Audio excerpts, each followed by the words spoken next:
And if you don't listen to me, I'm sure there will be somebody in Washington, a very nice man, calling you if you are not delivering on your commitment. And they are right. We are not spending enough. If you don't fear Donald Trump, you're a little bit crazy. Thank you. I agree.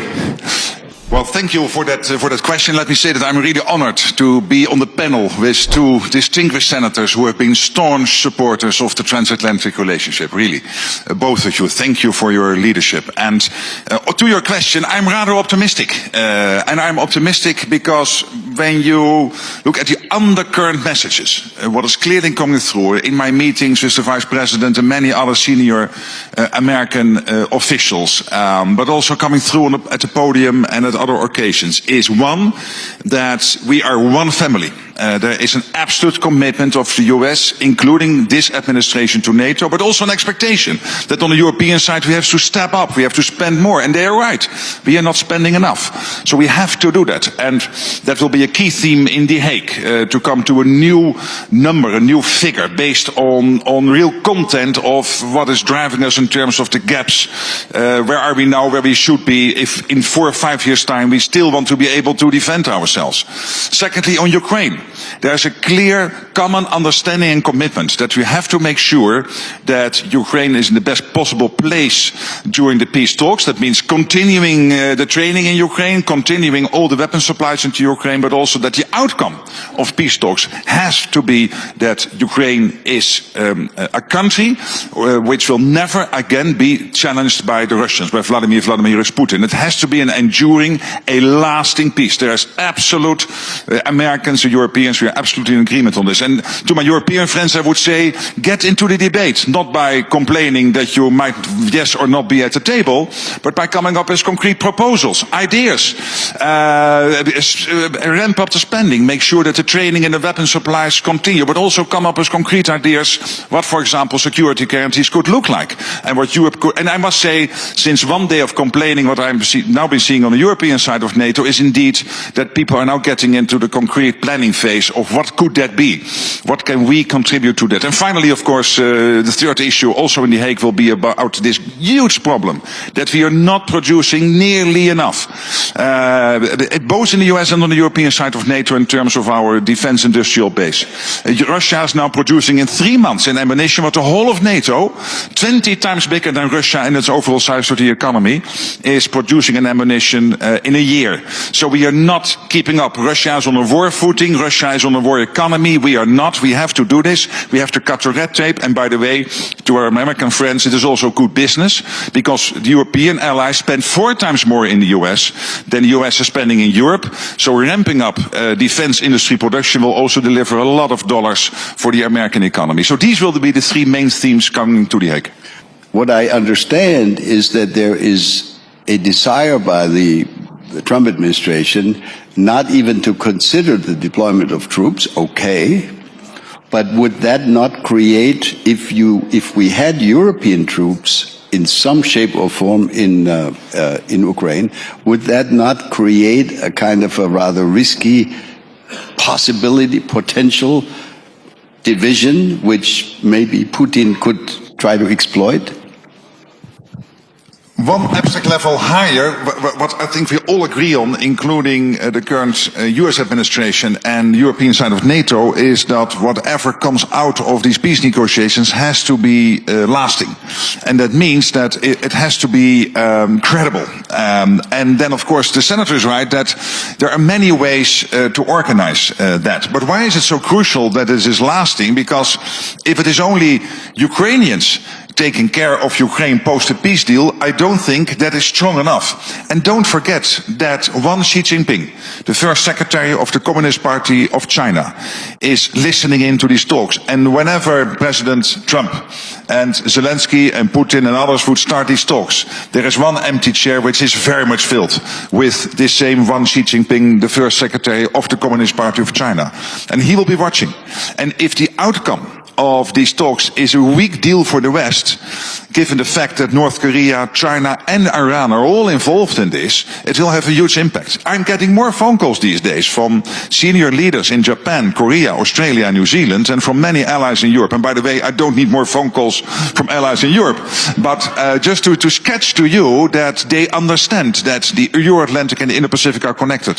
So we have to make sure that it is enduring, that it is lasting. And yeah, my problem is we are democracies. We discuss this all out in the open, but somewhere in Moscow with a small cigar in his hand is Vladimir Vladimirovich Putin, listening probably now to this fantastic panel and thinking, okay, what can I learn from this? And what are they thinking in terms of how these security guarantees should look like? So I'm a bit hesitant to debate that all out in the open. But clearly what I said to the European colleagues yesterday, make sure that you come up with concrete proposals and get into the debate. That's important. Great. We have something like 10 minutes left. Can I look around and invite people to, if you could be kind enough to identify yourselves. I know most of the audience, but not everybody by their names. So we'll look at the lady here. I think I know her name. Please. The microphone is coming. Natalie Tocci. Question to the two senators. I'm just wondering if you could help us interpret a little bit what we heard yesterday. So up until yesterday, and I think the gist also of this panel was very much based on, and I think the Secretary General of NATO was reflecting that, on the one hand, Europe is attacked, starting from Ukraine, but not ending with Ukraine, so Russia, we get that. And the United States is, let's say, less interested in European security and certainly expecting Europeans to do more. We get that too. Now, what we heard yesterday was, I think, something different, which is actually this US administration is very interested in Europe, but it's interested in dividing Europe, in weakening Europe. So can you perhaps persuade us that that is a wrong interpretation? Thank you. Okay. Lindsay, you get to do this one. Can we maybe take one or two more and then go back to the panel? There was one way back, lady back in the back. Yeah, I think that's Svetlana. Yeah, right. Yes, Svetlana Zalishuk, Ukrainian politician. First of all, dear speakers, thank you so much for your leadership in supporting Ukraine. We very appreciate it. I have a question to Senator Graham. You suggested that Ukraine should be taken to NATO automatically if Putin will attack it again. But in my mind, it's a perfect reason for Putin not to stop the current war. So my question is, can you please give us like 3 very concrete points of what President Trump is ready to do now to stop the current war? Thank you. Okay, and we'll take one more here from the first row. Lady. Thank you very much. I'm Sylvia Meyer with CNBC. I have a question for Secretary General Mark Rutte. Good to see you again. I just would like to understand, where do you think we're going to land in terms of the next ceiling for defense spending? Because, yes, we're talking about this, but let's not forget the fiscal position for many European countries is very weak at this stage, including for France. Thank you. All right. Senator Shaheen, would you want to start? Look, I can't speak to why the Vice President gave the speech that he gave, and I'm in the opposite party, so I don't necessarily have these conversations with the Trump administration. But I will say this. I think it is not a good strategy to attack our allies. One of the things that is a foundation of our security in the United States, and I think of the Transatlantic Alliance, is that we are allies and partners. And that it's one of the strengths of NATO, as we've all talked about. And so I think to attack our allies is not a good strategy, especially when we are under attack potentially by Russia and Vladimir Putin, when we are in this competition with China, both economic and military, and when we have nations like Iran that are inciting terrorists around the world that would attack us in the West, and with North Korea, which is developing a missile that will soon be able to reach the United States and and all over the world. So I think our strength lies in working together, in doing everything we can to support democratic ideals, and I don't understand a strategy that says we should divide our allies and partners. Thank you. What I like most is that Europe never criticizes Trump. What you need to get Fox. So the point he's trying to make is that if you were at this conference this weekend, you thought it was Trump's fault that Ukraine got invaded. No. When he was president, they didn't get invaded because Putin's scared of Trump. That's a good thing. I think what JD is trying to tell folks here is that you need to understand Germany's going to have an election. There's going to be a pushback in Germany about out of control migration. The AfD, making them go away is not the answer. Dealing with their underlying problem is probably the answer. Brexit. How did that happen? Too much. People feel like too much. Our society's changing too fast in all the wrong ways. I think that's something you need to hear from America. And I'm glad he said it. Now, as to Ukraine, the most important decision we will make as a group is how this war ends. Do you agree with that? If we don't get this right, there goes Taiwan. Question, should Japan be in NATO? Should South Korea be in NATO? Think about it. If we don't get it right, there goes Taiwan. If we get it right, we can reset and make the world a more stable place. Trump's the best person I know of to get it right because Putin's afraid of it.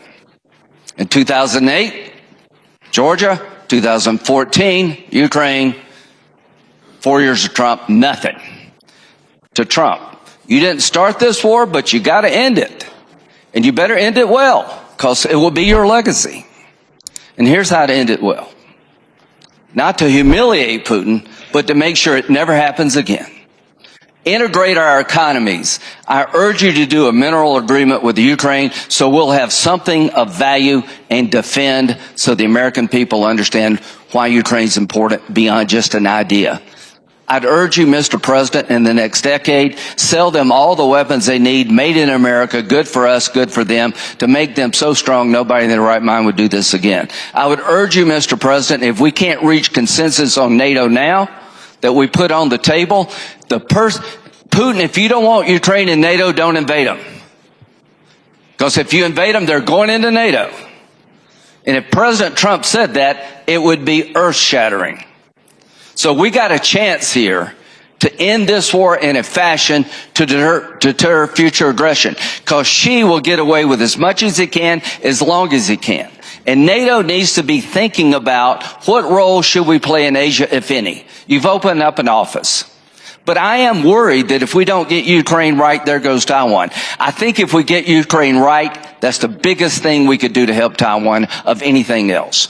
If we spend more now on the mutual defense of NATO nations, that will be seen by Xi as a warning sign that we're not going to take it anymore. I'm tired of worrying about being provocative to bad guys. I want them to fear us. If you don't fear Donald Trump, you're a little bit crazy. Thank you. I agree.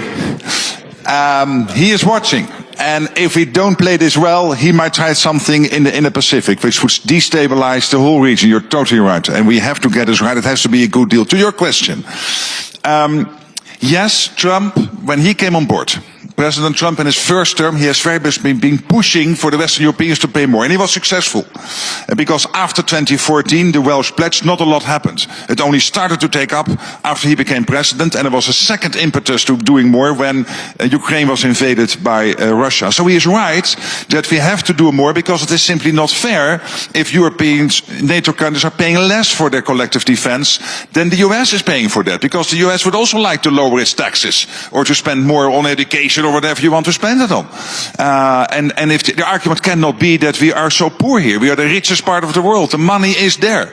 That cannot be the problem. It is, of course, difficult decisions you have to take.